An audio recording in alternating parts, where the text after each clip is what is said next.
जय महाराष्ट्र. 2014 पासून ते आज 2024 पर्यंत मध्ये 2.5 वर्षाचा कार्यकाळ सोडला तर गृहमंत्रीपद एकाच व्यक्तीच्या हातात आहे. पण महाराष्ट्रामध्ये गुन्हेगारीचा हौदोस मांडलेला आहे.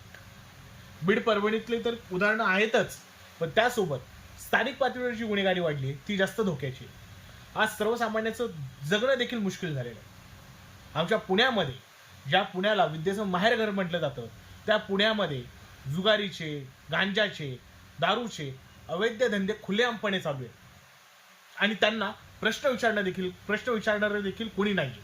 आणि जर कोणी प्रश्न विचारलाच तर त्याला साईडला घेतलं जातं.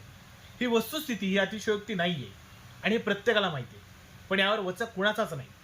एवढं नक्की की गृहमंत्री म्हणून सध्याचे गृहमंत्री हे पूर्णपणे अपयशी ठरलेले आहेत. विद्येचं माहेरघर असलेल्या पुण्याला, छत्रपती शिवाजी महाराजांचं स्वराज्य ज्या पुण्यातून सुरू झालं त्या पुण्याला आता कोण वाचवणार, हा मोठा प्रश्न आहे. जय महाराष्ट्र.